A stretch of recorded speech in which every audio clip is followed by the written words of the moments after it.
Right now, more than ever, graphic design is all around us. Words and pictures, the building blocks of graphic design, are quite literally everywhere. They're the elements that make up our interface to both the digital world and the printed world. And as graphic design elements become more prevalent in our lives, graphic design as a practice becomes more important in our culture, and there's an increased need for more graphic designers. Graphic design is a really broad field. It can take many forms.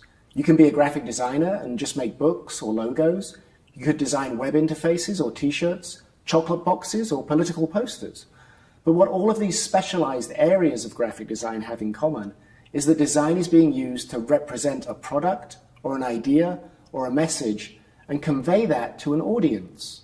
Design is a way of communicating something to someone else through visual means. There are many different types of graphic designer.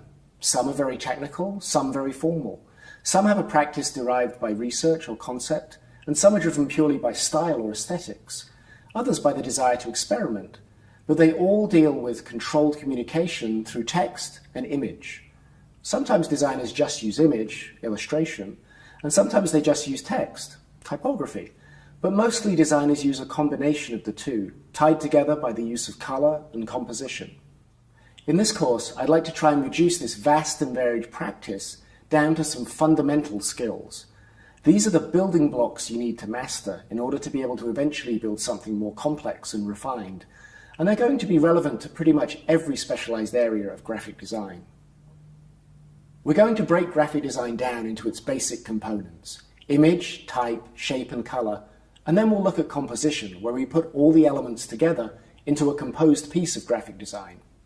By breaking the larger practice of graphic design down into these smaller areas, we can examine how each of them works and learn about them in greater depth.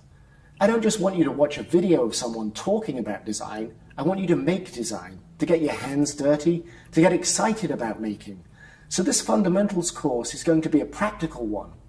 I'm going to show you visual examples of the things I'm talking about, and I'm going to have you make some of those same things.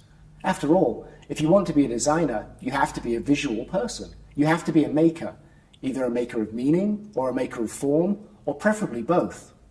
By the end of this course, you will have tasted the core aspects that make up the practice of graphic design. You'll have experimented with image making, tried your hand at typography, and learnt about color, shape, and composition. Hopefully, you'll have acquired an appetite to develop those skills, a desire to continue to build your skills, with the ultimate goal of becoming a successful graphic designer.